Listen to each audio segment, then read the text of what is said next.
O próximo painel tem como tema a jurisdição constitucional e a separação de poderes. À altura para começarmos a chamar então os oradores, começo por chamar o excelentíssimo senhor Flávio Dino, Ministro do Supremo Tribunal Federal do Brasil. Uma salva de palmas, por favor.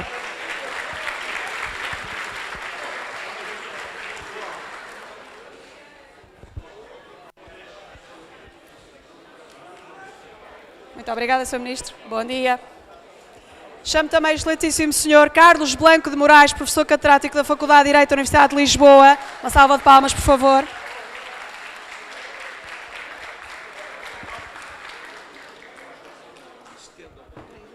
Bom dia, obrigada. Chamo também o excelentíssimo Sr. Marcos Vinícius Furtado Coelho, Presidente da Comissão Nacional de Estudos Constitucionais da Ordem dos Advogados do Brasil. Um aplauso, por favor. Outro orador, excelentíssimo Sr. Guilherme Marioni, professor da Universidade Federal do Paraná. Uma salva de palmas, por favor.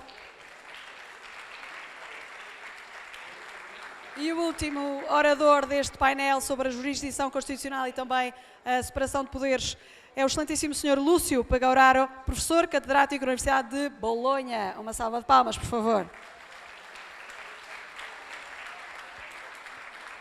Convido então a chamar ao palco também o moderador deste painel, o excelentíssimo Sr. José Luís Bonifácio Ramos, professor da Faculdade de Direito da Universidade de Lisboa. Uma salva de palmas.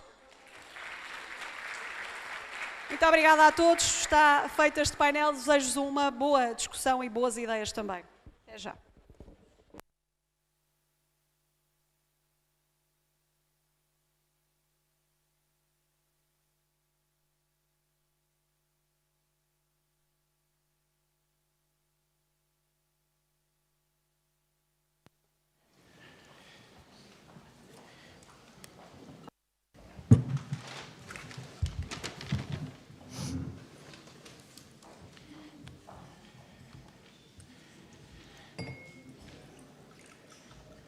Antes de mais, bom dia. Cabe-me a subida honra de moderar este painel intitulado Jurisdição Constitucional e Separação dos Poderes. Em primeiro lugar, eu cumprimento os ilustres palestrantes, o Ministro Flávio Dino do Supremo Tribunal Federal do Brasil, o professor Dr. Carlos Blanco de Moraes, professor catedrático da Faculdade de Direito de Lisboa e coordenador científico da Public Law Research Center, o Presidente da Comissão Nacional de Estudos Constitucionais, professor Marcos Vinícius Furtado Coelho, o professor Guilherme Marioni, professor da Universidade Federal do Paraná, o professor Lúcio Pagauraro, professor catedrático da Universidade de Bolonha, e vamos dar início, cumprimento também a distinta audiência. Então, seguindo a ordem, eu dou a palavra ao Sr. Ministro do Supremo Tribunal Federal, professor Flávio Dino. Faz favor. Em primeiro lugar, minha saudação ao ilustre presidente dessa mesa, o professor Dr. José Luís, e na sua pessoa cumprimento todos os colegas de painel que aqui se encontram. Muito difícil fazer saudações nominais entre tantos amigos, mas quero cumprimentar dois mestres da minha vida, o presidente do Supremo Tribunal Federal de ontem e de sempre, o ministro Nelson Jobim, uma alegria revê-lo. Fui seu juiz auxiliar no Supremo Tribunal Federal, já há algumas décadas, como os nossos cabelos revelam. E saudar também o eminente ministro Gilmar Mendes, cumprimentá-lo, junto com o ministro Salomão, pela iniciativa do Fórum, por mantê-lo, esse importante encontro que se realiza já na sua 12ª edição, com tantos produtos fundamentais para o Brasil. E é também um ato, uma profissão de fé na democracia, uma vez que a pluralidade aqui existente, na plateia e nas mesas, mostra esse compromisso fundamental com o regime democrático que tem o pluralismo político como uma premissa fundamental. E me refiro também aqui à presença de diferentes setores sociais. Uma visão anômala, esquisita, esdrúxula, diria, ver hoje, em parte da sociedade brasileira, que sentarem no mesmo auditório advogados, professores, empresários, acadêmicos, magistrados, seria algo negativo. A meu ver, é algo muito atípico, muito esquisito. Soa muito mal nos meus ouvidos, porque parece uma reminiscência de um tempo em que os magistrados se fechavam num insulamento negativo para a sua própria reflexão sobre o seu papel e sobre a sua legitimidade. Estou aqui de frente com a minha corregedoria, que hoje é o cronômetro, e por isso serei bastante breve, e por isso adotei uma metodologia assentada em teses. São 10 teses, cada uma será exposta e uma breve explicação sobre cada uma delas acerca do tema jurisdição constitucional e separação de poderes. Eu quero dizer às senhoras e aos senhores que, nesse momento, nós estamos recentemente transpondo mais uma tentativa de golpe de Estado armado na América Latina. Na Bolívia, houve uma tentativa de insurreição contra as regras constitucionais. Isso mostra que nós temos uma necessidade premente, imprescindível, insubstituível, de que a jurisdição constitucional cumpra o seu papel de defesa contra as investidas antidemocráticas. Esse é um compromisso fundamental. A tese número 1, portanto, é esta. A jurisdição constitucional é fundamental para proteger a sociedade das investidas antidemocráticas, seja aquelas marcadas pelo uso aberto da força, seja por aquelas tentativas chamadas doutrinariamente de constitucionalismo abusivo. No caso brasileiro, que é uma espécie de disfarce, é um golpismo, ministro Alexandre, a quem saúdo, disfarçado por um suposto discurso constitucional. As agressões ao Supremo Tribunal Federal no Brasil e a alguns de seus membros em particular, entre os quais o ministro Alexandre, a quem peço uma salva de palmas pelo seu papel no nosso país.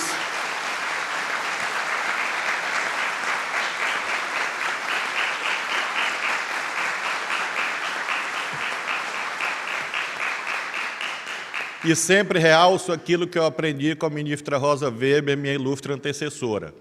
O Alexandre, o Gilmar e outros colegas do Supremo fazem o que fazem porque eles são a expressão do colegiado. Se engana e erra gravemente aqueles que imaginam que se cuida de atos individuais. São atos do colegiado, respaldados por todo o tribunal e vão continuar a ser,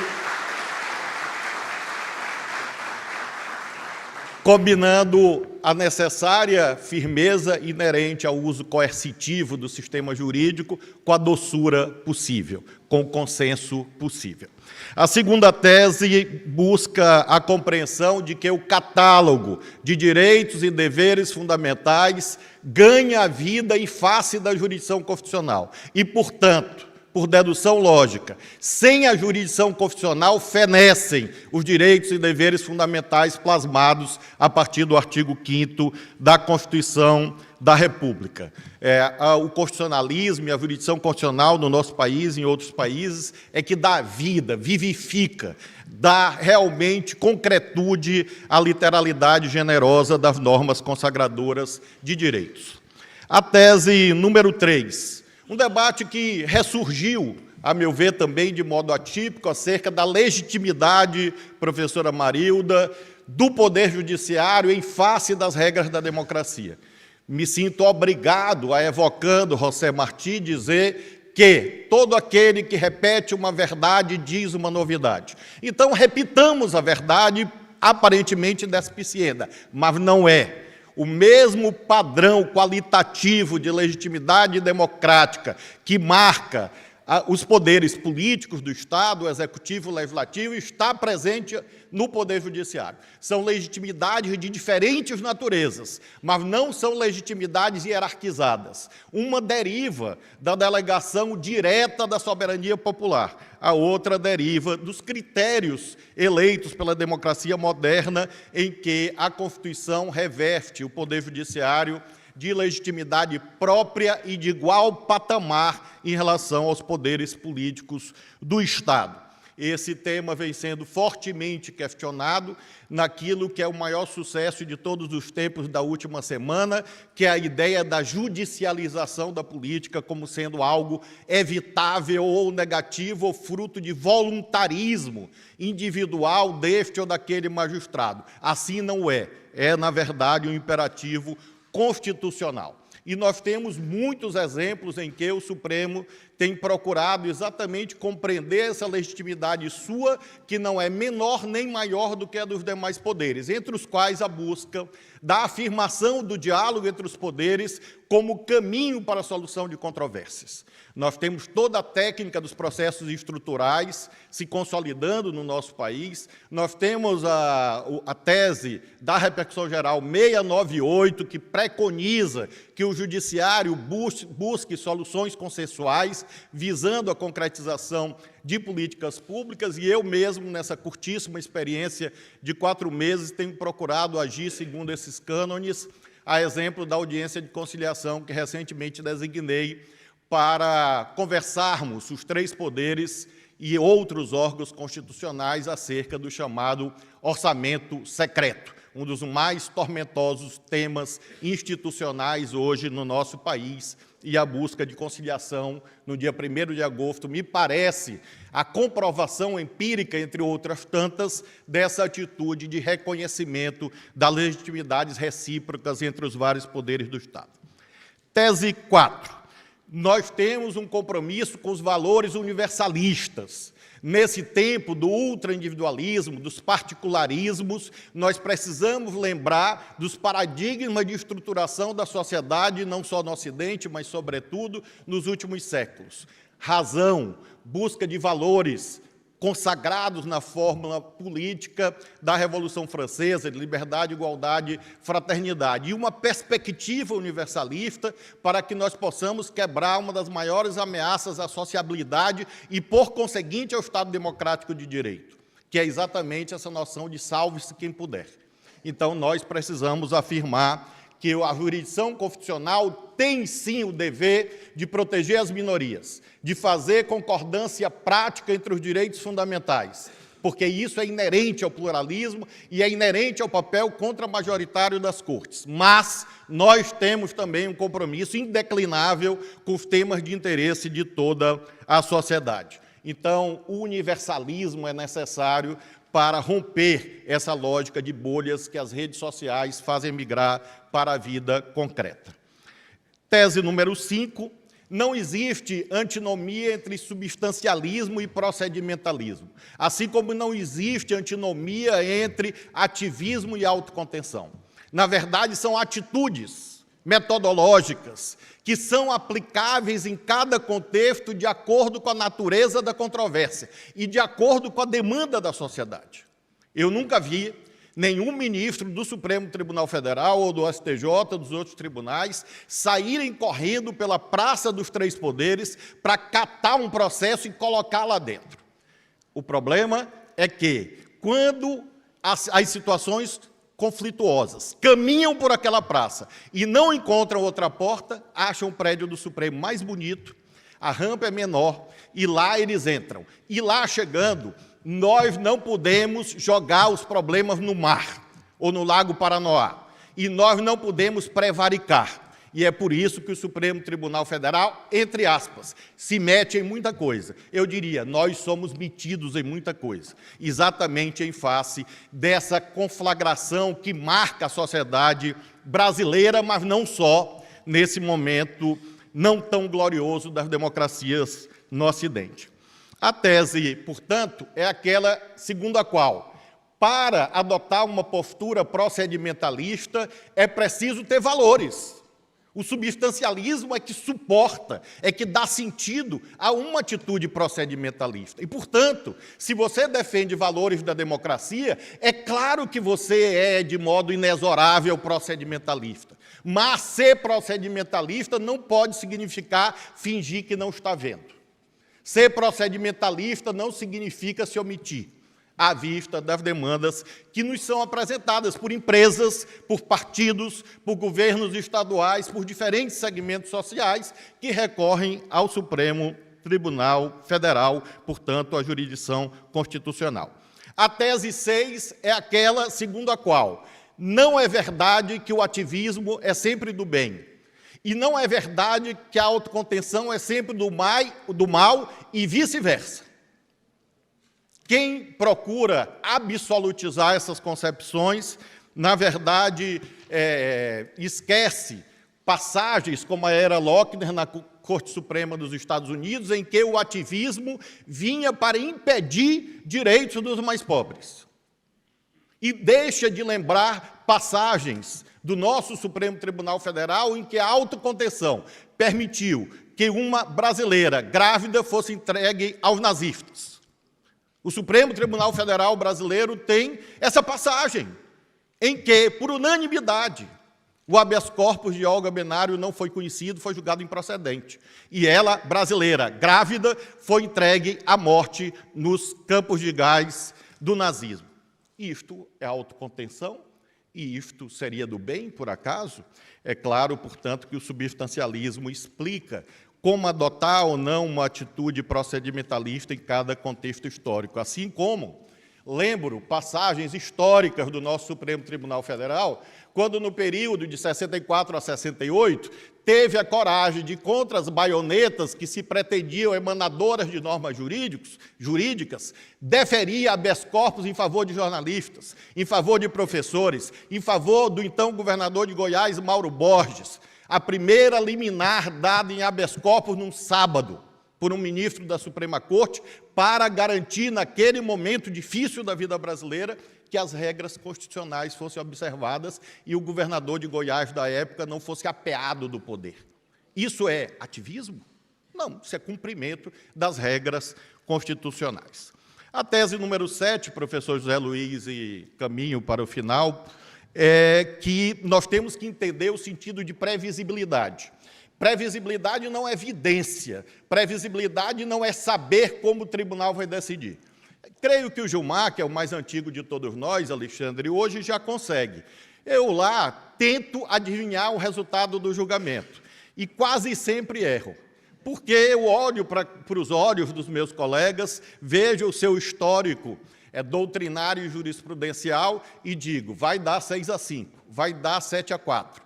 E quando eu penso que vou ficar apenas isolado, vem um ou outro voto inesperado, como o ministro Alexandre sabe. E, às vezes, acho que vou vencer, e a tese que eu estou defendendo, porque eu estou, nesse momento, na incômoda posição de ser o segundo a votar. Digo a vocês que esse cantinho não é bom, mas ficarei alguns anos nessa condição de acompanhar o relator, dele divergir, e essa situação faz com que eu tenha que compreender que não é evidência. Previsibilidade significa, sobretudo, isonomia. Previsibilidade significa desenvolver no nosso país a doutrina dos precedentes. É conseguir, portanto, que nós consigamos, como Corte Constitucional, decidir menos para decidir mais. Decidir menos para decidir melhor, porque a concepção de precedentes ainda em curso, ainda em desenvolvimento do nosso país, é que assegura a isonomia, é que assegura a previsibilidade, e esse é um papel fundamental das cortes de superposição no país.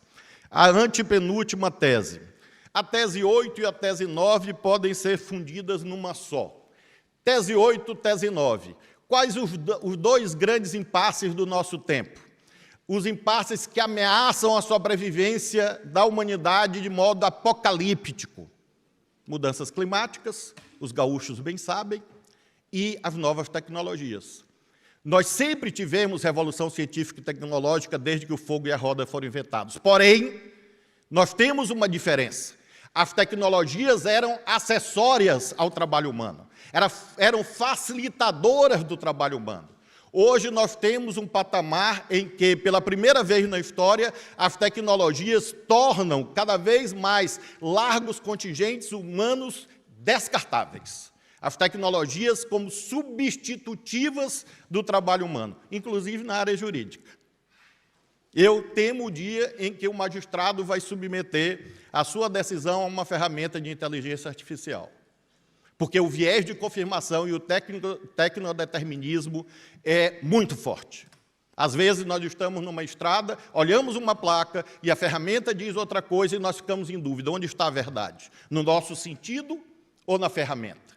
Imaginemos o magistrado que analise, raciocine, faça as operações silogísticas e lógicas necessárias e pergunte à inteligência artificial: eu estou certo? E a ferramenta diga: não, você está errado. Vai aumentar o trabalho dos psicólogos e psicanalistas, certamente. A mesma coisa se dá em relação às mudanças climáticas, em que a autorregulação não funciona. É preciso reconhecer isto. Há muitos âmbitos da vida em que a autorregulação é o único caminho. E há outras circunstâncias da vida em que a autorregulação não resolve. Porque nós estamos tratando de atividades humanas, que são atividades de poder. E a máxima aristotélica dos iluministas, de que o poder abusivo por natureza vale também para os poderes privados. E isto pode destruir a humanidade, se houver a ilusão que uma internet ou uma inteligência artificial ética, legal no sentido jurídico, pode ser obtido apenas com autorregulação. Não pode. E, por isso, os poderes do Estado têm um papel que não pode ser impeditivo do desenvolvimento tecnológico, mas, ao mesmo tempo, tem um papel fundamental para garantir uma regulação eficaz. O Poder Judiciário tem esse dever também. E a última tese com a qual eu concluo. Há um subproduto jurídico da chamada polarização política, ou do populismo autoritário, ou do extremismo, como queiram chamar. Esses fatores axiológicos, valorativos, políticos, ideológicos, fazem com que agências de deliberação, de deslinde, de controvérsias entrem em colapso. Vejam o parlamento. Qual a dificuldade do parlamento proceder ao deslinde de controvérsias e a vários parlamentares aqui? É porque é difícil ter debate.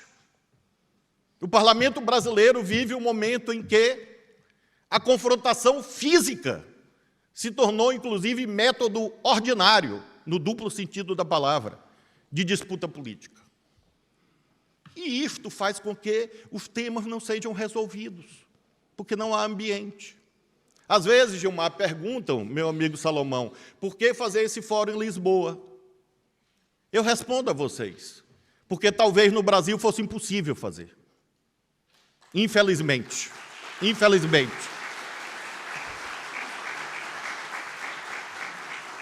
E quem visita o Congresso Nacional, como eu visitei muito frequentemente recentemente, sabe do que eu estou falando. E o que acontece, então, amigos e amigas? A jurisdição constitucional é sobrecarregada. Então, concluo dizendo a vocês, a todos, a todas, agradecendo aos organizadores, a era do extremismo faz com que a funcionalidade e a eficiência da política seja posta em xeque. E, portanto, na dinâmica da relação entre os poderes, esse colapso corresponde ao ultrademandismo por sobre o sistema de justiça, entre os quais a jurisdição constitucional. Isso significa dizer que o ativismo judicial é de ontem, é de hoje e é de amanhã. É como a lei da gravidade. É irrevogável, pelo menos no nosso tempo, até que uma máquina substitua os juízes das cortes constitucionais. Essa contra-utopia que eu espero não ver. E isso faz com que nós possamos entender que a jurisdição constitucional não ameaça a separação de poderes, que a jurisdição constitucional não ameaça a democracia, pelo contrário, é condição de existência. E isso faz com que eu tenha abandonado 18 anos de trabalho numa área e esteja hoje convictamente procurando, de modo coerente, fortalecer esse vetor imprescindível de concretização de direitos e de proteção da democracia. Muito obrigado.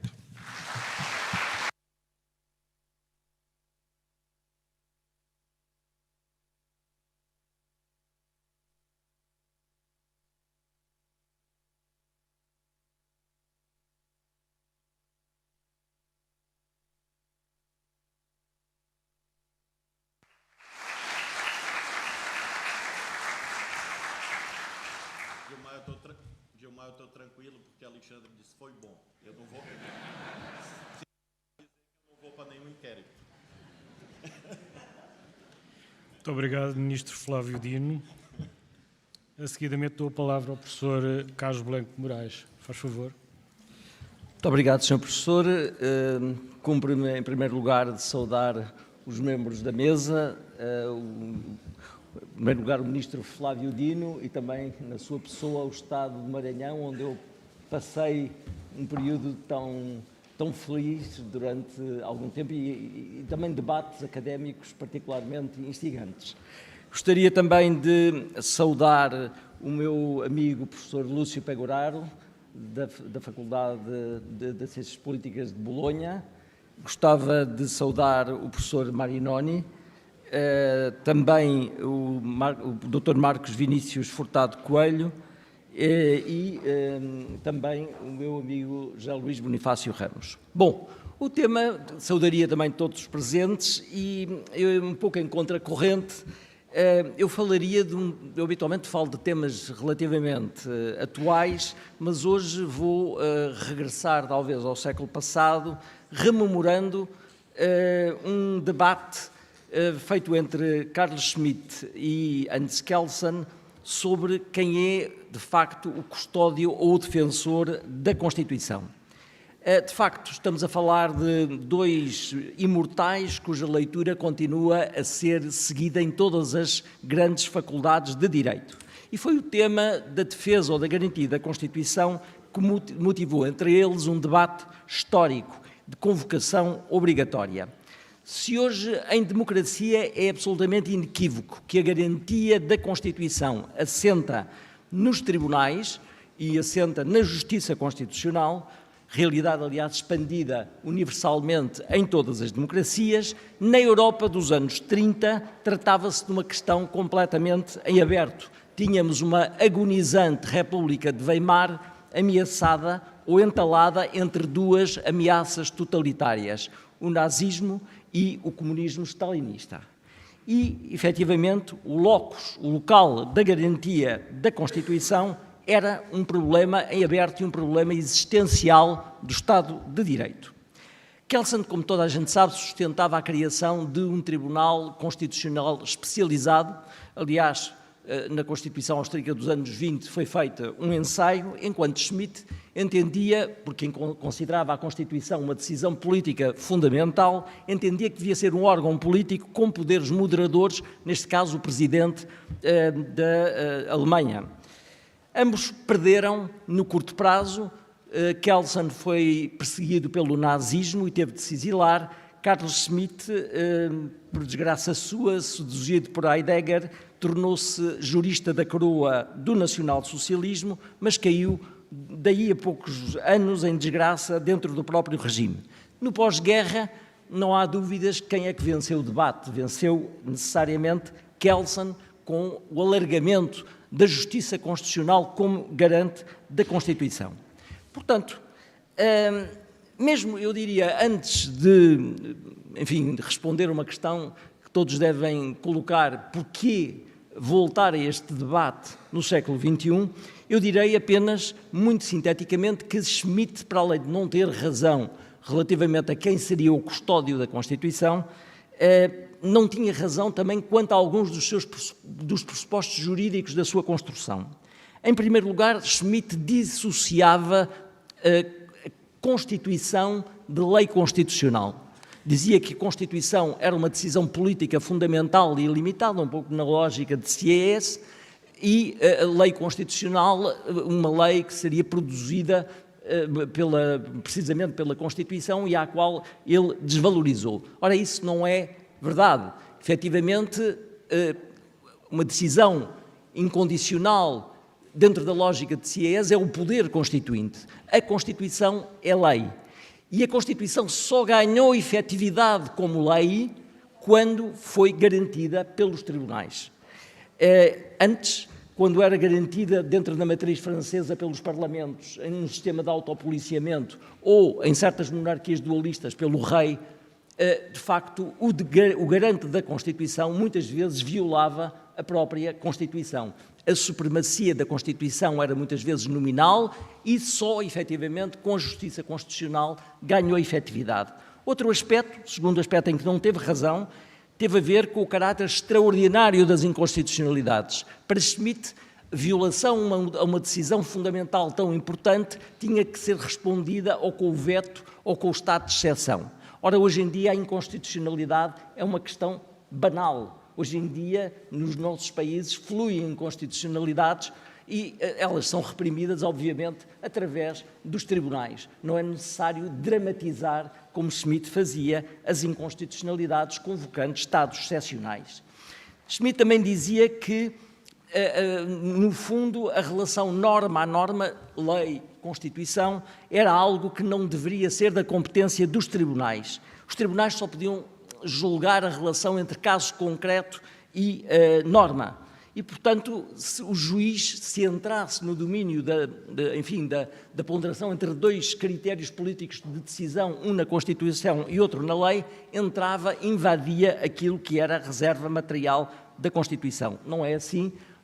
De facto, a tensão entre a Constituição e a lei, ou a Constituição e um regulamento, é uma realidade normal, pode inclusivamente ser solucionada pela subsunção e, no caso de colisão de princípios, através de ponderações metodologicamente orientadas. Finalmente, Schmitt entendia, à luz, aliás, do critério do positivismo exegético francês, que o juiz era a boca da lei.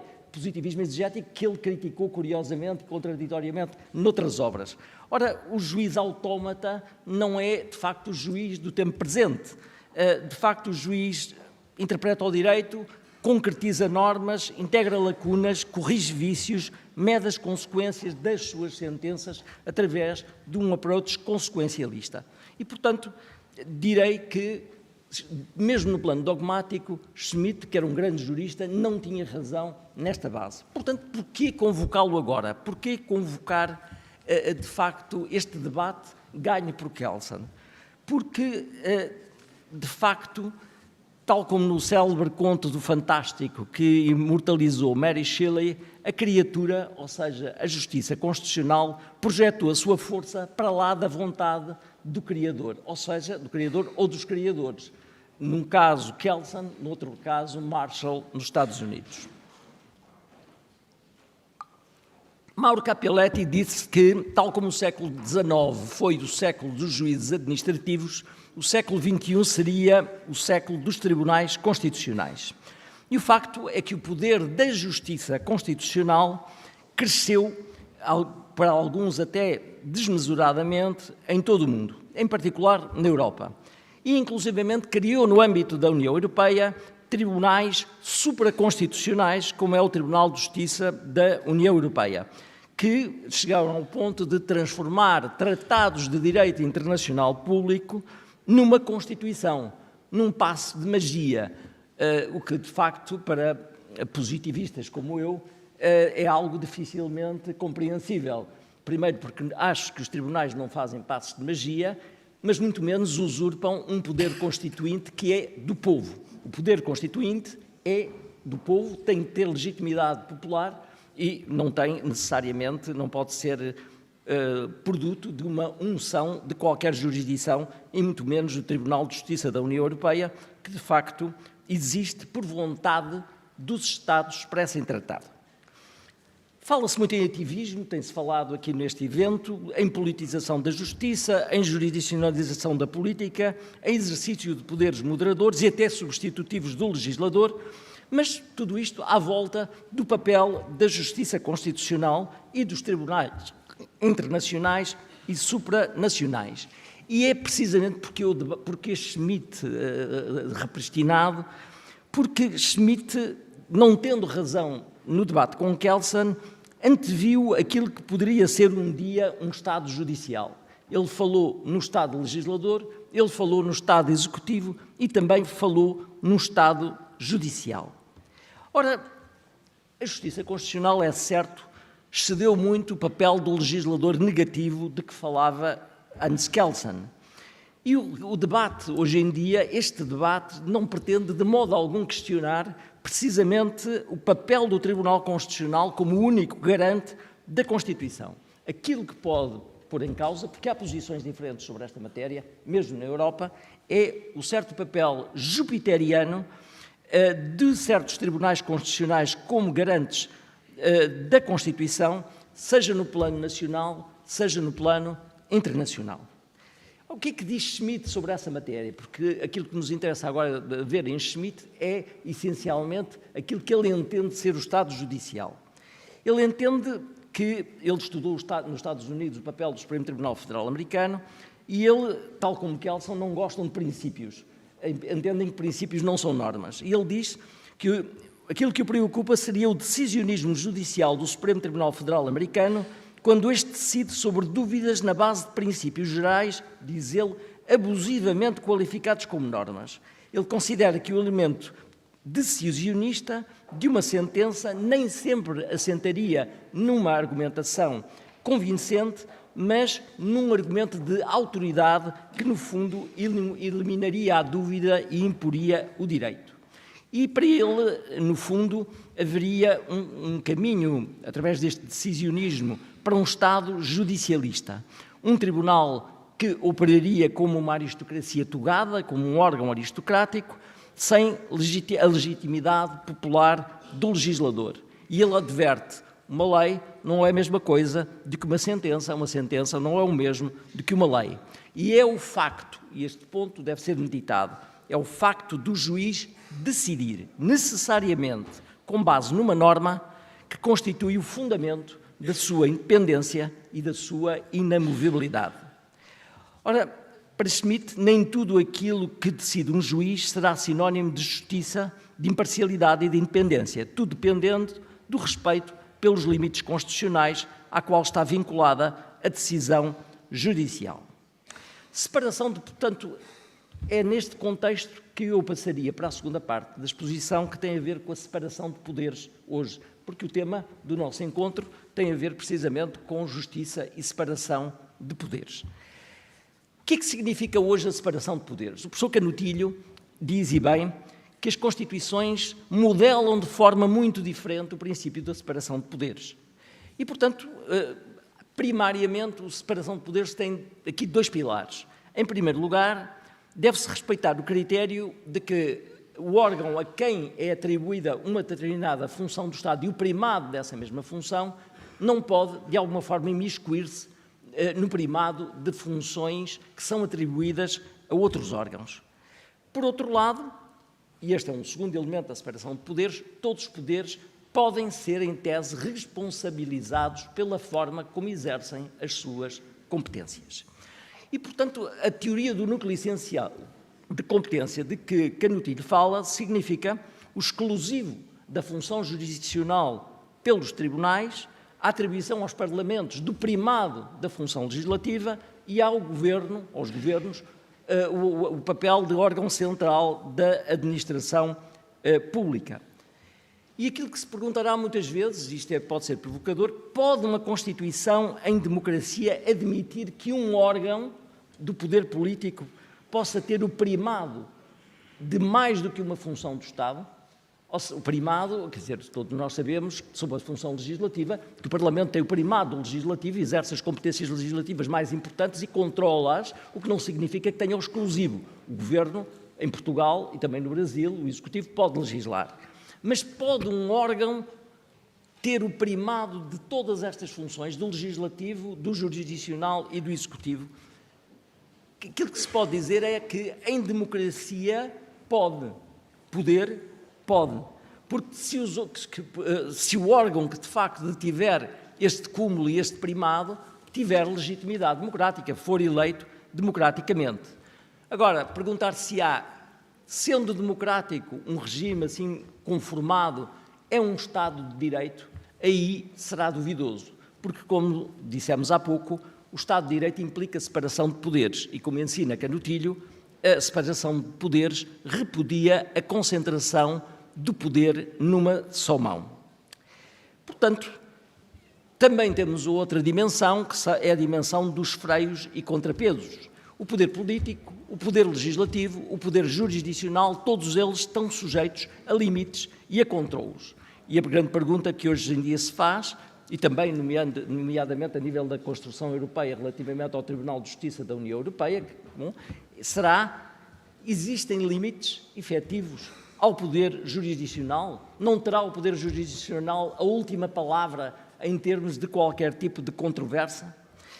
E, portanto, temos que discutir sempre a existência, se estamos ou não a caminho do tal Estado judicial de que falava Carlos Schmitt, quer a nível da União Europeia, quer a nível de certos tribunais constitucionais, onde muitas vezes, de alguma forma, existem jurisdições que ultrapassam, isso tem sido muito evidente no Tribunal de Justiça da União Europeia, que muitas vezes competências que são atribuídas ainda aos Estados acabam muitas vezes por ser objeto de alguma apropriação por parte dessas mesmas jurisdições. Eu há pouco ouvi, e tenho aqui um ponto de discordância relativamente a um dos oradores, dizendo que o Supremo Tribunal Federal Brasileiro muitas vezes não tem em devida conta certas decisões da Corte Interamericana. Eu acho que o Supremo Tribunal Federal Brasileiro deve, dentro do possível, porque é um tribunal poderoso,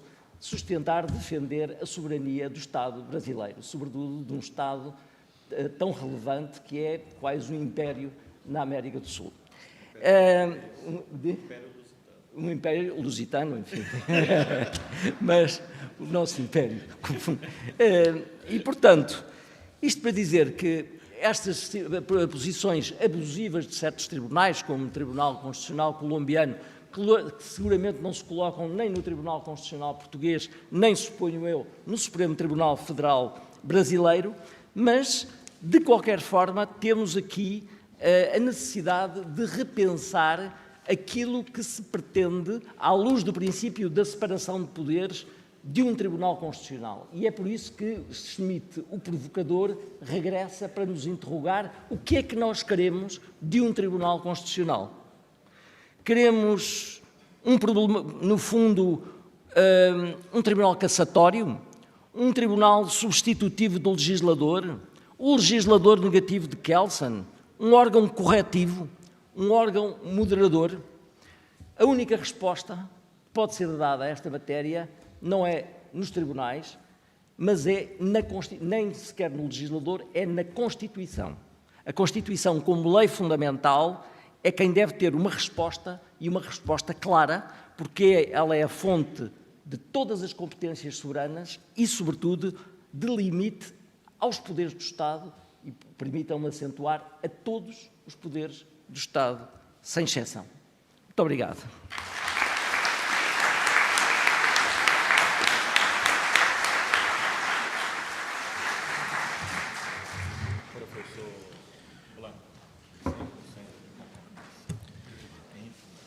Muito obrigado. Agradeço ao Sr. Professor Carlos Blanco de Moraes. Dou, sem mais delongas, a palavra ao Sr. Professor Marcos Vinícius Furtado Coelho. Bom dia a todos. Gostaria inicialmente de saudar as mulheres de carreira jurídica presentes nesse plenário, na pessoa da colega advogada doutora Guiomar Mendes, que muito honra a nossa profissão.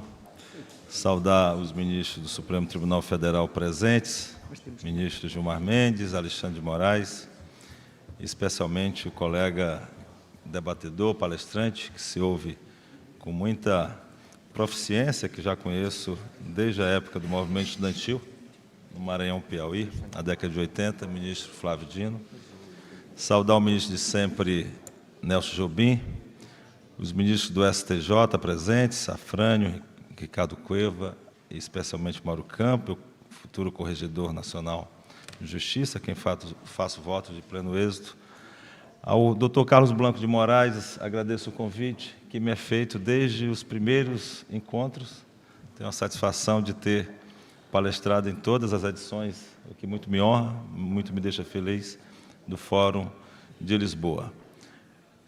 Também cumprimentar os colegas de mesa, Zé Luiz Bonifácio, professor Luiz Pegorário, professor Marinoni, que é um expoente do direito brasileiro. Nesses 36 anos de Constituição da República, o Supremo Tribunal Federal tem tido, evidentemente, uma participação muito assertiva e acertada na efetivação dos direitos fundamentais. Inúmeros são os exemplos que poderíamos trazer, mas ao assegurar a liberdade de imprensa, ao disciplinar o uso de algemas, ao determinar o fim do nepotismo, ao ter várias decisões contendo o abuso de poder, e especialmente, mais recentemente, na defesa da democracia, sem dúvida alguma, são momentos importantes a serem destacados de acertos do Supremo Tribunal Federal, como também na recente crise da pandemia, quando vimos a atuação do Supremo Tribunal Federal salvadora de milhões de vidas em nosso país.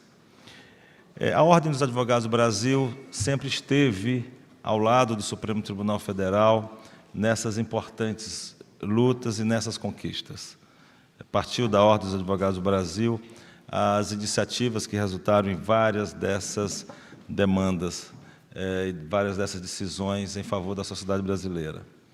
Destaco no início do mandato do ministro Toffoli, quando a OAB organizou uma ampla manifestação da sociedade civil de apoio às competências do Supremo Tribunal Federal.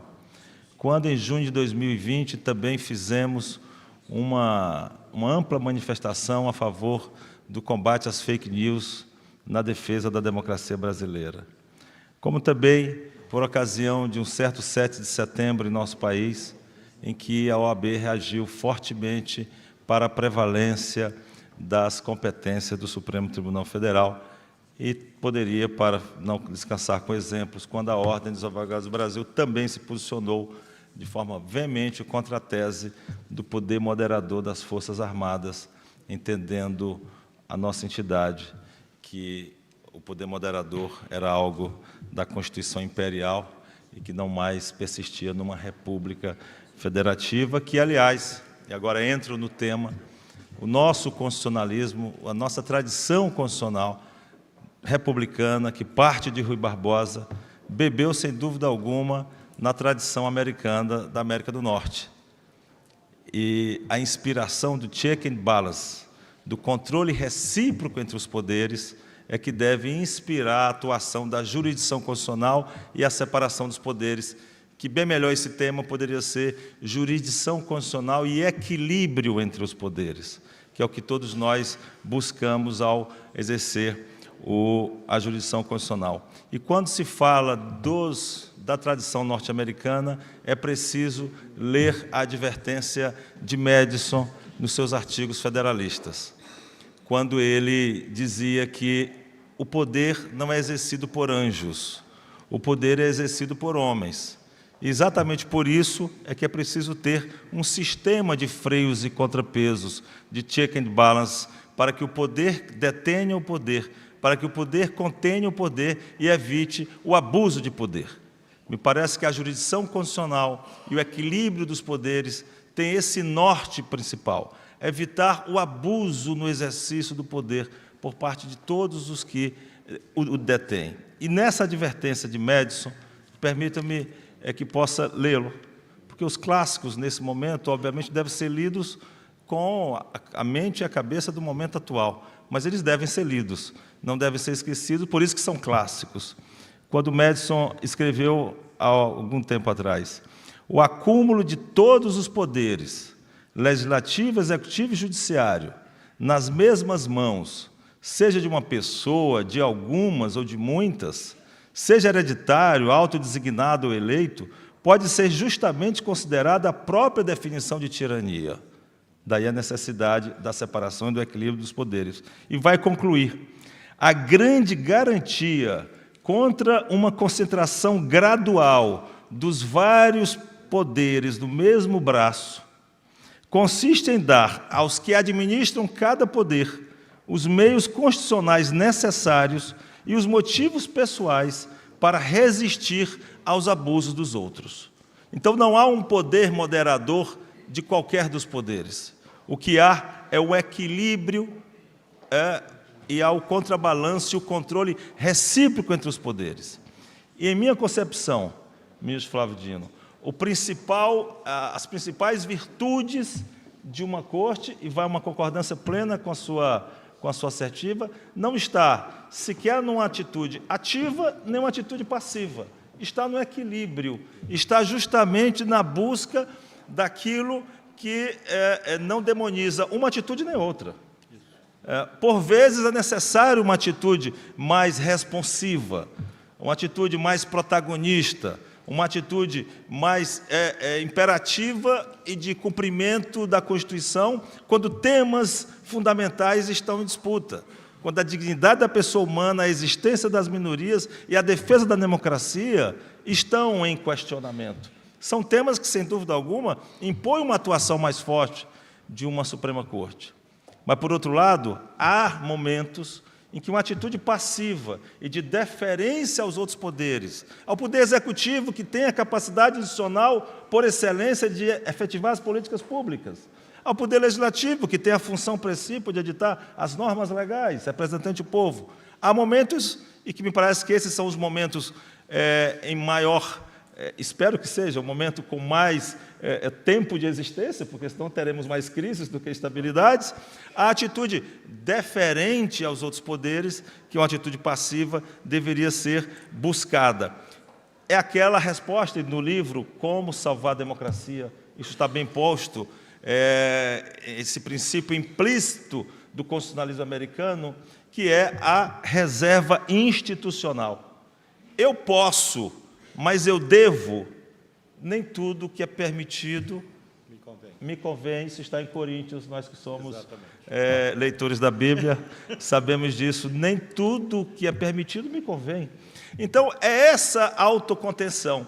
Então, não podemos demonizar nem a atitude ativa, nem a atitude passiva, nem a autocontenção, nem a responsividade. São duas virtudes de uma Suprema Corte, mas a virtude maior estará em saber quando melhor utilizar uma ou outra, ou seja, o equilíbrio certamente será a pedra de toque. Nem tanto ao mar, nem tanto à terra.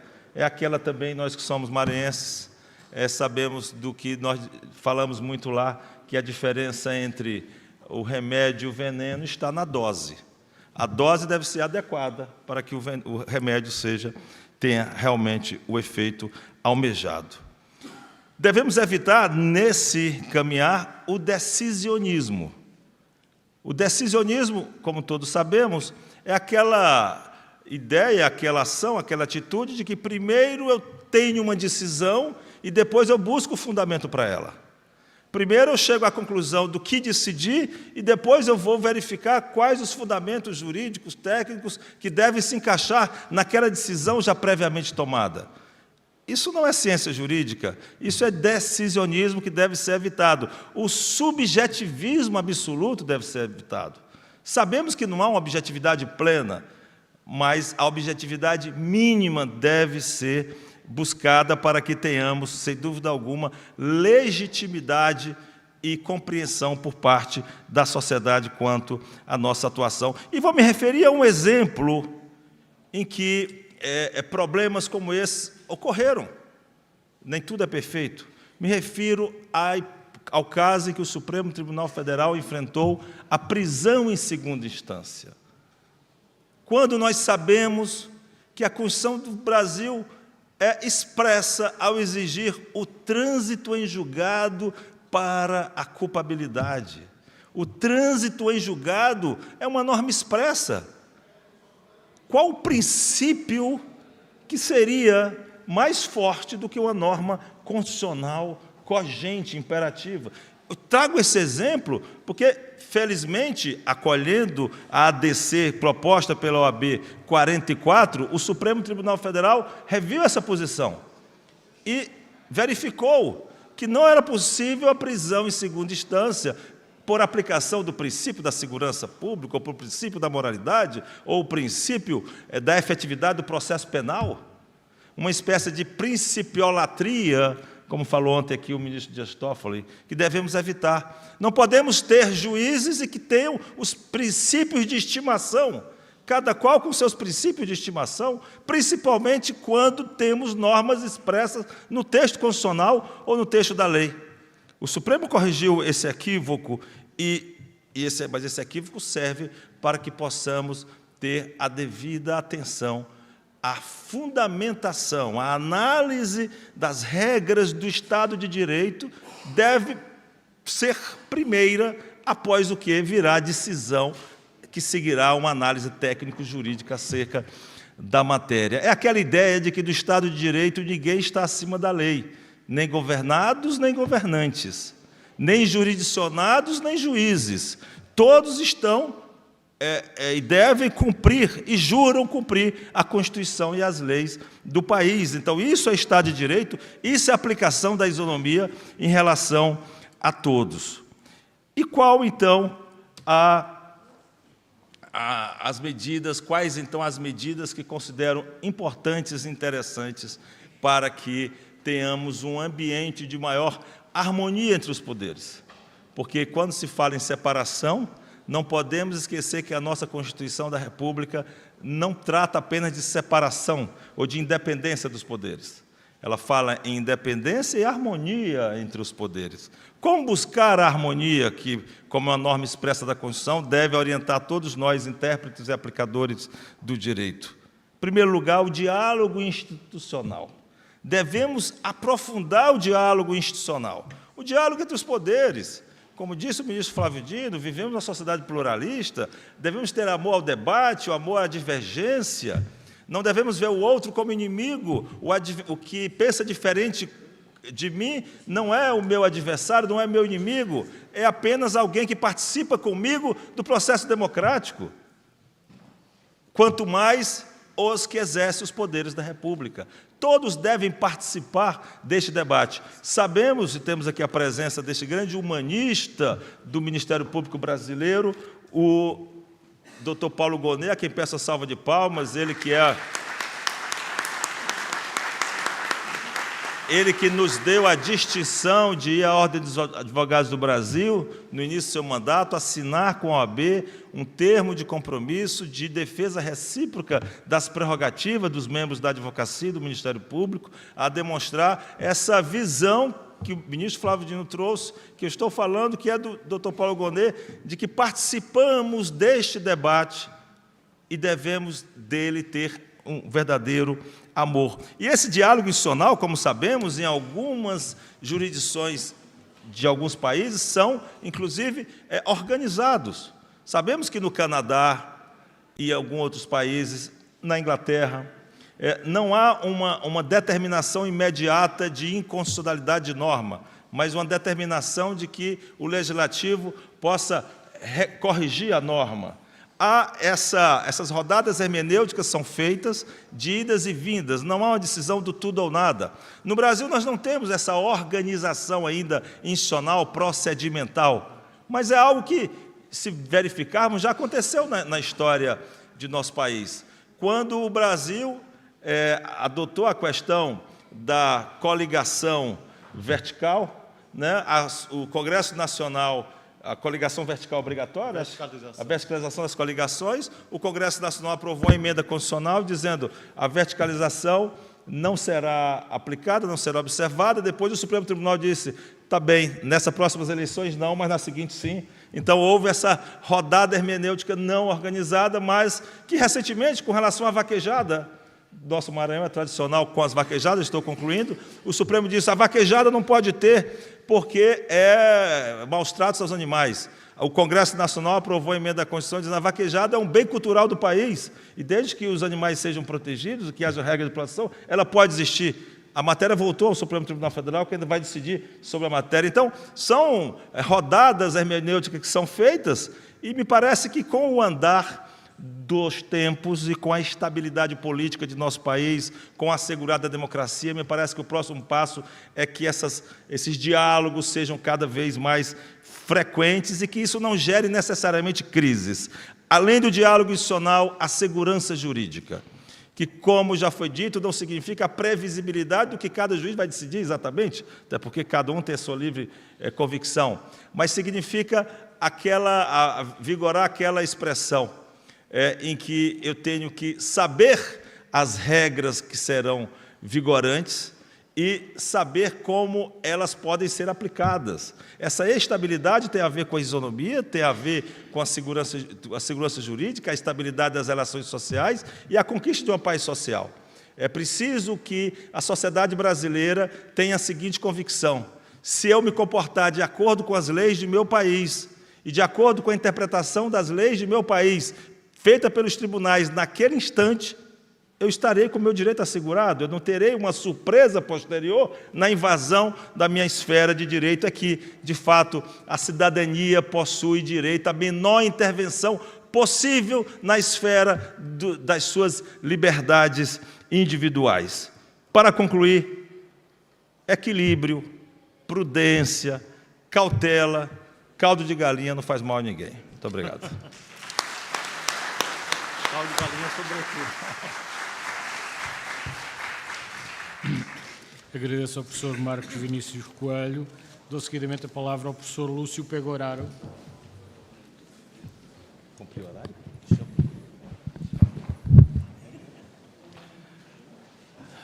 Buen día. Muchas gracias. Obrigado por esta invitación. Pido disculpas para hablar castellano en lugar que portugués, que no fallo. Y intentaré cumplir los 16 minutos que me regalan a la tarea subversiva del derecho comparado. Según la notoria, famosa definición de Horacio, una catedrática francesa, Horacia Murwot, de Fletcher y de otros comparatistas que piensan que el derecho comparado sea destinado a provocar. La primera provocación es que el título tiene en cuenta la división de poderes de Occidente, forjada históricamente por Montesquieu. No tiene en cuenta otras divisiones de poderes. En la Rusia de Stalin, por ejemplo, entre KGB, ejército, Armada Roja y partido. En el derecho ctonio, tribal, el jefe de tribus y el chamán. En iraní, el poder político elegido democráticamente y el poder religioso que prevalece. En el fascismo, el rey y el duce. Cualquier sistema tiene una división de poderes. El poder totalmente absoluto no existe.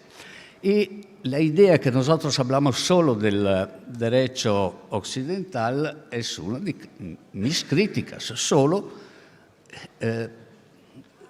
decidimos de limitar l'area semántica de derecho al derecho occidental, con la pretensión, esto es lo que me molesta más, de exportarlo, con una operación de colonización cultural a realidades que, cito Bernard Marquardt, profesor alemán que trabaja en Colombia, no comparten la creencia en la naturaleza aislada, atomista y competitiva del ser humano, ni creen en la naturaleza utilitarista del Homo economicus, ni en el modelo social de centrifugación y gravitación, ni en la naturaleza absolutamente racional del hombre, ni en la naturaleza laica del mismo, ni en la naturaleza idéntica de los géneros, ni en las libertades sin virtudes, ni en el enfoque materialista y hedonista de la vida. 2/3 de la humanidad piensan así. Nosotros pensamos que ellos deben cumplir con nuestro pensamiento. Esta es la crítica del comparatista a nivel mundial. Bien, empiezo con una clasificación de Van der Linden, acogida también por Pizzo Russo, por Alessandro Somma, por mí, sobre los criterios de creación de las fuentes para llegar a decir que la alianza entre doctrina y jurisprudencia crea un nuevo tipo de fuentes, atacando así también la división de poderes.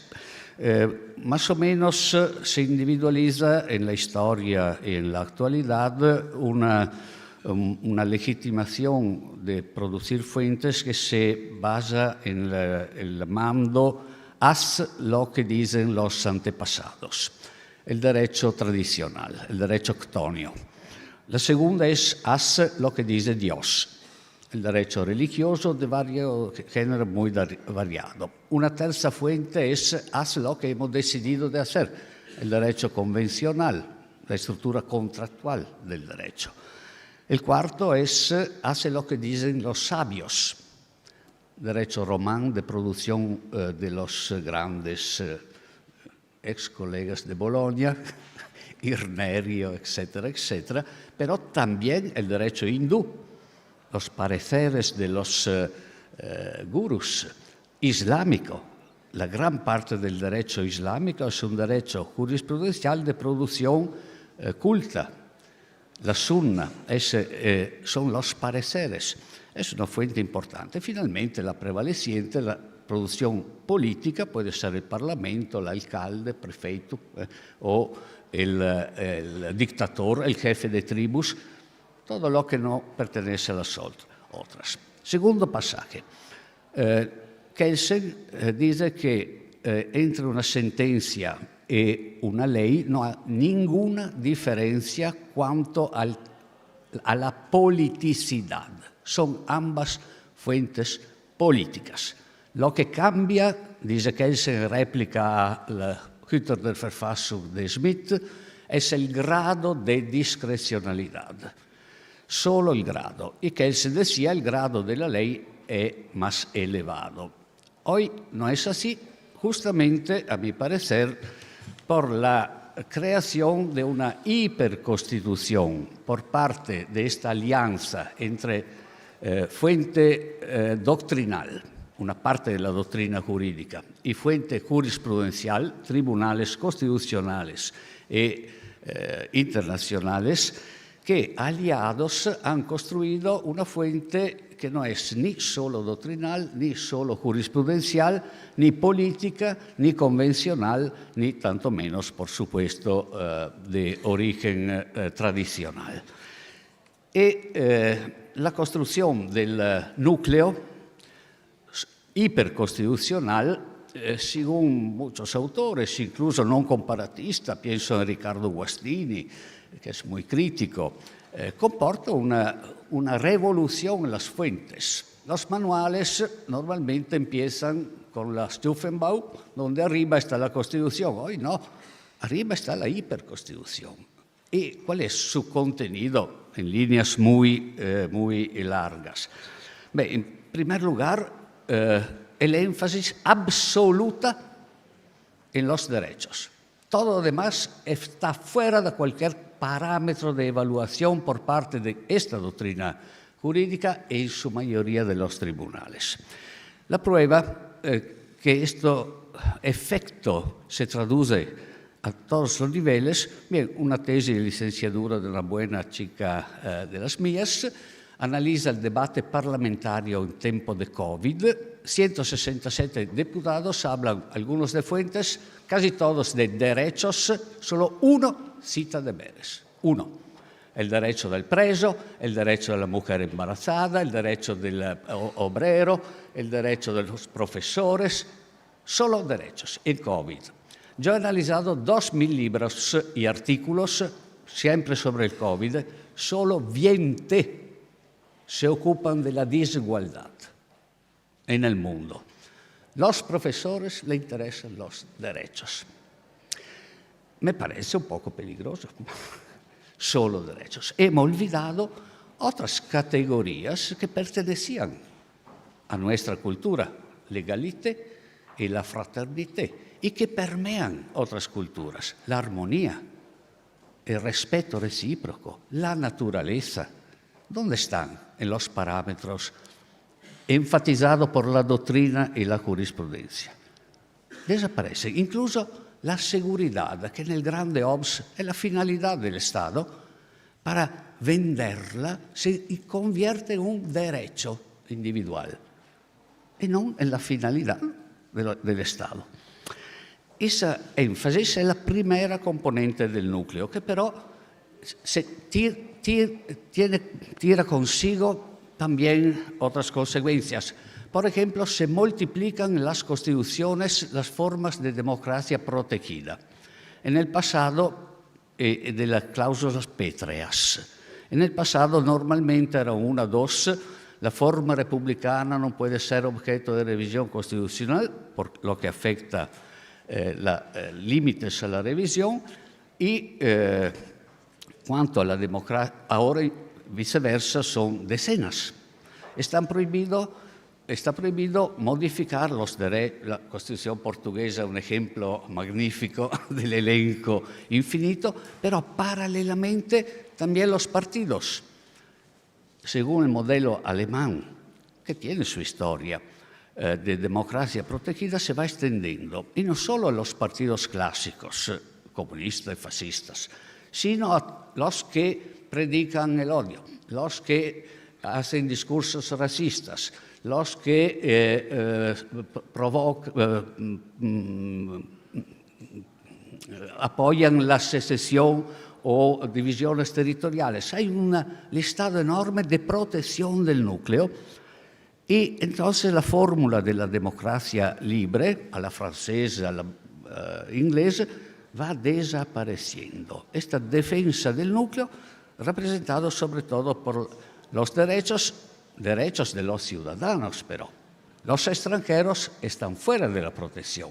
Hay una contradicción enorme entre ciudadanía y derecho humano.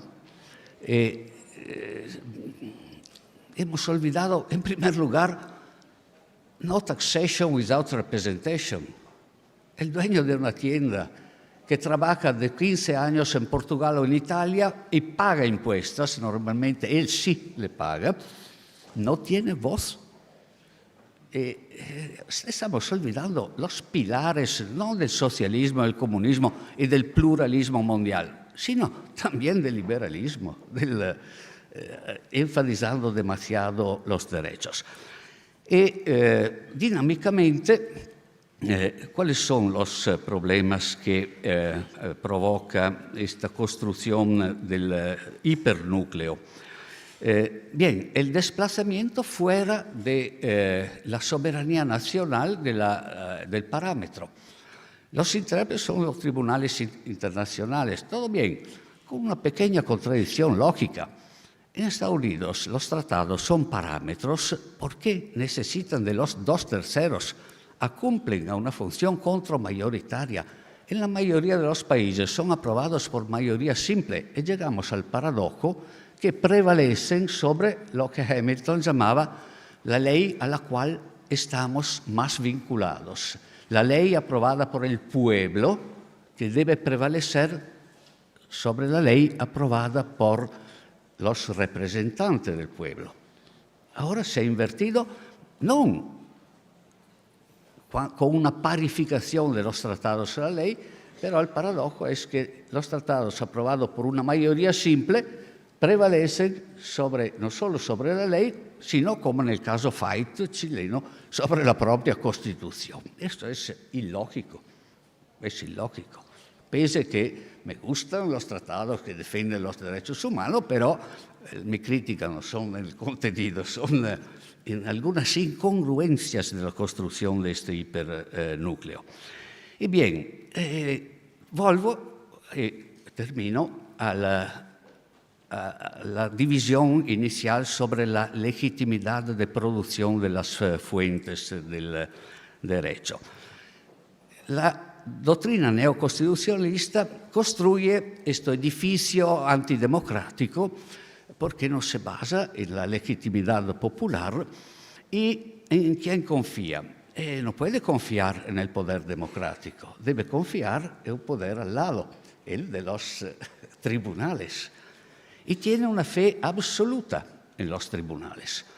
Entre el legislador y el tribunal, sea constitucional que internacional, hay que elegir lo que dicen los tribunales. Y así puede tener un sentido temporal cuando hay que cumplir con la tarea de remediar a la ausencia de la política. Una política muchas veces corrupta, incapaz, que no toma decisiones. entonces sería la dictadura comisaria de Schmitt, bien democrática entonces, que encuentra en la necesidad de cumplir con la Constitución la tarea de no dejar que la Constitución no se cumple. Y la magistratura, apoyada por la doctrina, puede ayudar a colmar este vacío. Pero Schmitt no se recuerda que cuando no es un problema temporal, sino perpetuo, se pasa a la dictadura soberana. Y cuando se construye una doctrina de la superioridad, el riesgo es justamente de pasar de la dictadura temporánea, comisaria, como se llama, a la dictadura soberana. Y eso no cumple con las tareas del constitucionalismo y volvemos al tema de la división de poderes, porque hay un desbalanceamiento del poder a vantaje del poder judicial y doctrinal, como en el derecho romano o medieval, contra el poder político. El uno y el otro dicen que son política, pero ¿dónde va la división de poderes? Obrigado.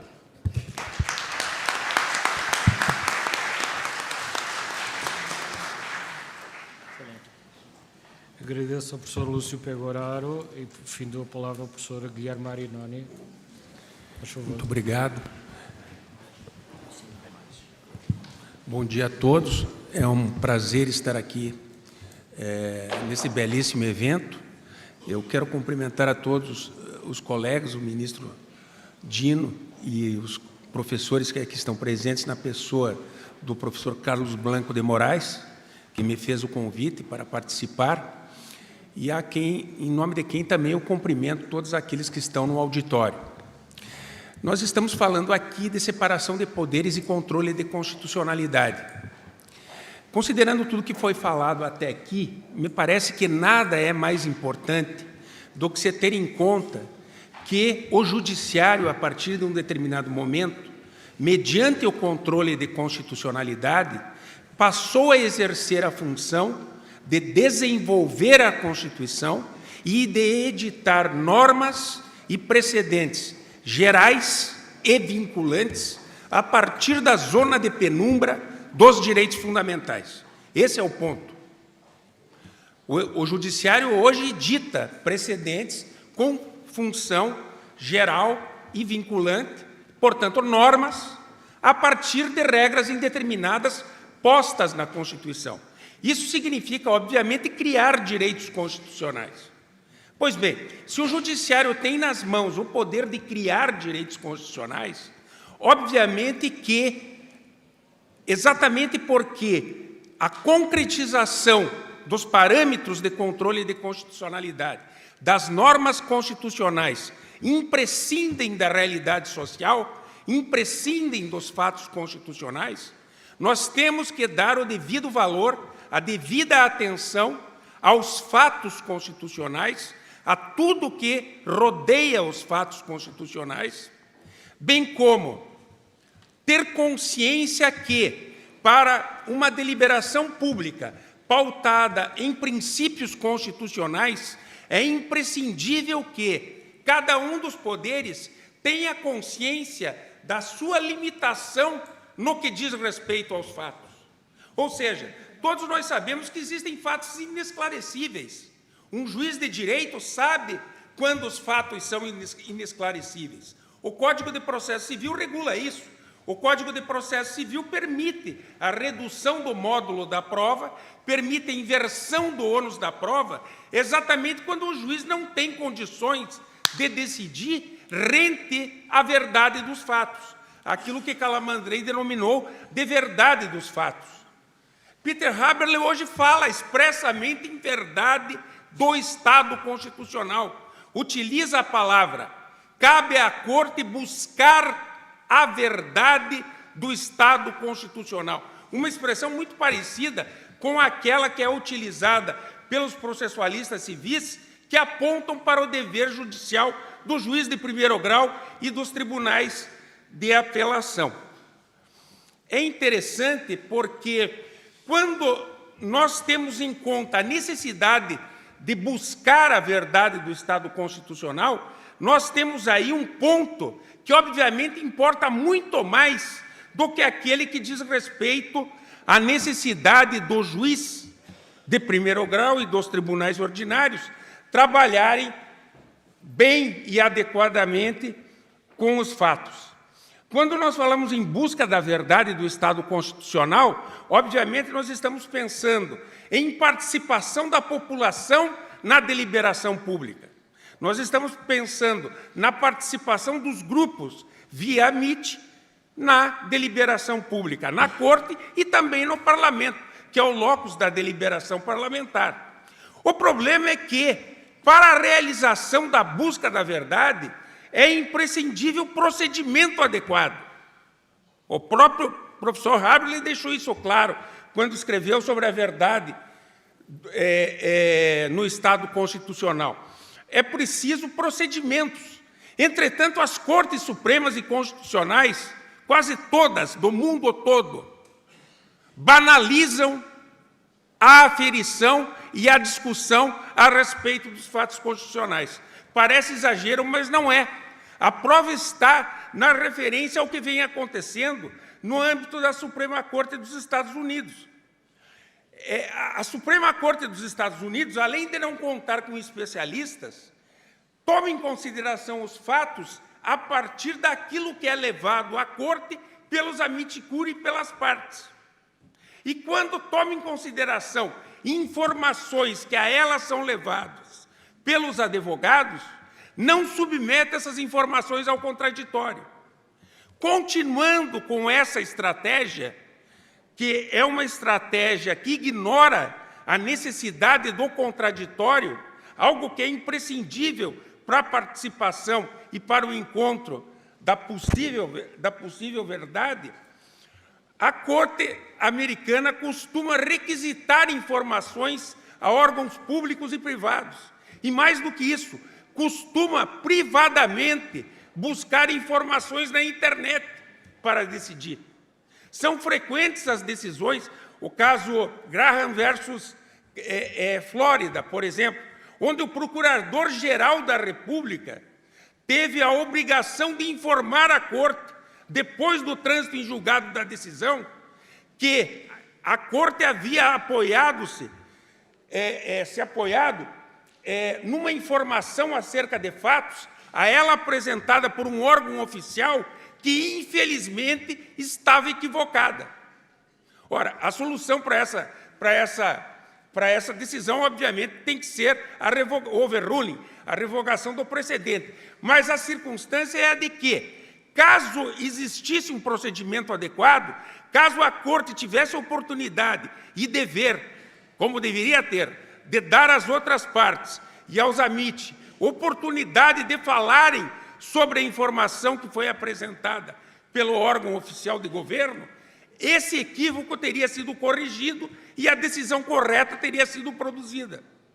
O mesmo aconteceu também num outro caso curiosíssimo, onde o Justice Breyer, liderando a opinião majoritária, proferiu uma decisão com base num estudo científico que ele encontrou na internet, a despeito de uma ampla deliberação realizada no Parlamento acerca das consequências psicológicas dos chamados jogos violentos, dos games violentos. Passou 2 ou 3 meses e a comunidade médica estadunidense informou à Corte: olha, esta decisão é equivocada porque o Justice Breyer extraiu do estudo científico que ele encontrou na internet conclusões a que o próprio médico que elaborou o estudo não chegou. E isso foi afirmado pela Associação Estadunidense dos Neurologistas, enquanto o Justice Breyer teria afirmado que estava decidindo com base naquilo que ele achava que era neurologia de ponta. Eu me refiro a esses 2 exemplos exatamente porque, quando nós estamos diante de fatos científicos, fatos discutidos ainda pelos próprios cientistas e muitas vezes ainda não passíveis de esclarecimento por parte dos médicos e dos cientistas, é imprescindível, não porque a Corte é menos do que o Legislativo, não somente porque a Corte tem que dialogar com o Legislativo, mas sim porque a Corte não pode decidir sobre os fatos que não são verificáveis de pronto. Se um fato não é verificável de pronto, é obviamente imprescindível que estimule-se o prosseguimento da deliberação popular e também do processo democrático para que os fatos possam ser melhor esclarecidos. Entretanto, para isso, e agora vem a segunda parte da minha fala, para isso são imprescindíveis técnicas decisórias diferenciadas. Nós não podemos mais trabalhar, a meu ver, claro, tão somente com as técnicas decisórias tradicionais, comumente utilizadas pelas cortes constitucionais. Um exemplo aqui é um exemplo que, na verdade, não constitui uma elaboração dogmática aprofundada, mas que advém de uma experiência profunda de julgamento das cortes americanas a respeito da questão da eutanásia nos ajuda. Quando a questão da eutanásia foi apresentada à Corte do Segundo Circuito, impugnou-se uma lei que criminalizava o suicídio assistido, que era de 2017. A Corte do Segundo Circuito decidiu pela inconstitucionalidade da lei que criminalizava o suicídio assistido, por unanimidade, mas teve uma opinião concorrente do célebre judge Calabrese, Guido Calabrese. Guido Calabrese, nesse caso, disse o seguinte: olha, em primeiro lugar, vocês estão discutindo sobre uma lei de 2017, de 1917, que não deu origem a nenhum debate no parlamento e pelas pessoas acerca da questão da eutanásia. Nós nunca discutimos sobre a eutanásia no parlamento de Nova York, no parlamento do estado de Nova York. Os cientistas ainda não bem discutiram sobre a eutanásia. As pessoas ainda têm que deliberar melhor sobre a eutanásia, de modo que eu, judge, não vou decidir sobre a eutanásia. Não vou decidir sobre a eutanásia e muito menos vou decidir sobre a eutanásia a partir de uma norma indeterminada, que seria a Equal Protection. A Corte estava decidindo com base na Equal Protection para dizer que a eutanásia positiva poderia ser realizada porque a negativa era admitida. Não vem ao caso aqui saber o que é uma coisa ou outra, mas estava atuando a partir da regra da igualdade para legitimar, para decidir a questão da eutanásia. Calabrese, então, disse o seguinte: olha, eu vou decidir provisoriamente. Eu vou decidir pela inconstitucionalidade, mas de modo provisório. O que eu vou fazer? Eu vou dar eficácia imediata à minha decisão, vou submetê-la ao parlamento e me reservo a decidir depois da decisão do parlamento. Se o parlamento não decidir, as coisas ficam como estão, porque a decisão tem eficácia imediata. Se o parlamento decidir e eu entender que há inconstitucionalidade, eu me reservo o direito de decidir. Mas não vou, ao menos, firmar um precedente vinculante, desde logo, com base na teorização aprofundada de um direito fundamental que, a princípio, nada diz sobre a eutanásia, quando eu ainda preciso conhecer os fatos que estão por detrás da realização da operação médica nos hospitais públicos, etc., etc. Então, aplicou aquilo que ele chamou de second look, técnica do second look, a técnica do segundo olhar. O que ele disse? Olha, essa lei é muito velha, essa lei nunca foi debatida. Então, o que eu vou fazer? Eu vou decidir dando oportunidade para o parlamento olhar uma segunda vez para a lei com os olhos da população do presente, com os olhos da população que está diante do problema da eutanásia. É interessante que essa questão essa mesma questão foi levada para a Suprema Corte dos Estados Unidos. E o que acontece? Curiosamente, a Suprema Corte dos Estados Unidos decide a mesma questão constitucional, só que agora afirma aí a constitucionalidade da lei por 9-0. É constitucional a lei por 9-0. O segundo circuito disse, é inconstitucional por 3. 5 justices decidiram com base na cláusula do devido processo legal. Retiraram da cláusula do devido processo legal o direito à liberdade de se suicidar. Aliás, retiraram da cláusula do devido processo legal, desculpem, a inexistência de um direito de liberdade de morrer e de se suicidar.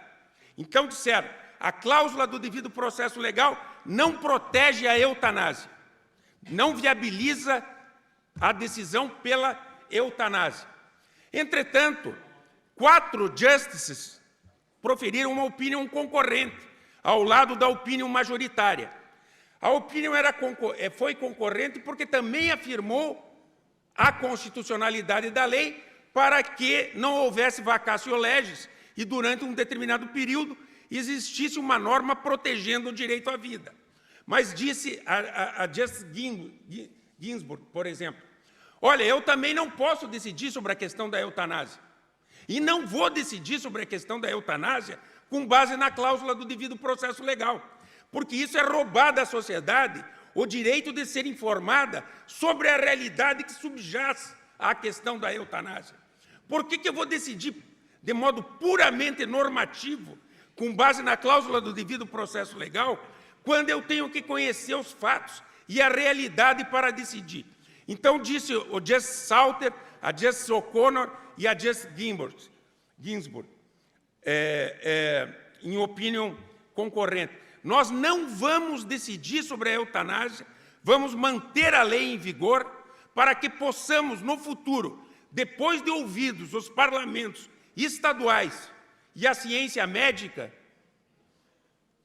para que então possamos decidir sobre a eutanásia sem o peso de um precedente sobre os ombros, firmado com base na teorização aprofundada de um direito fundamental que diz pouco mais do que nada a respeito da eutanásia. Cláusula do devido processo legal não fala nada sobre a eutanásia, como todo mundo sabe. Muito bem, essa decisão foi altamente aplaudida pela doutrina americana. Foi aplaudida e foi reconhecida como uma decisão minimalista, nos termos da doutrina de Cass Sunstein, especialmente daquele artigo em que ele fala sobre os acordos teóricos não aprofundados.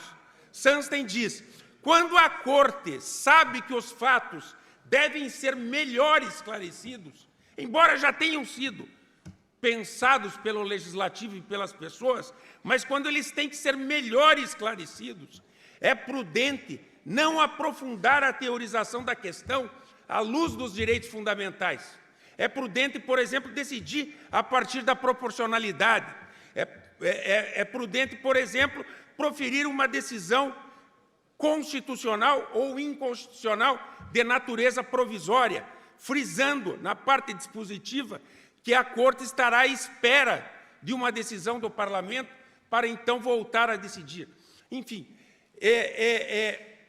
os fatos são imprescindíveis para o diálogo. Eu não quis aqui entrar no problema do diálogo, porque me parece que o diálogo é algo imprescindível e todos sabem que ele é absolutamente necessário, né? Não há decisão constitucional legítima que dispense o diálogo. Se o diálogo é necessário, os fatos têm que ser esclarecidos e a Corte tem que estimular a deliberação popular. Eu agradeço muito a atenção de todos, novamente ao professor Carlos e a atenção dos meus grandes amigos, do ministro Dino e de todos aqueles que estão presentes. Muito obrigado.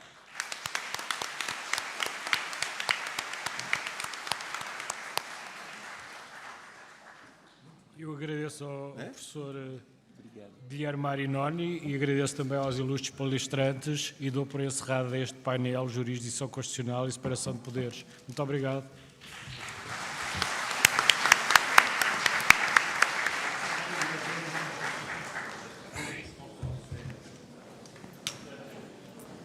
Muito obrigado. Muito obrigado, eu. Foi uma honra. Não, é toda minha. Não. A honra também é minha. Professor,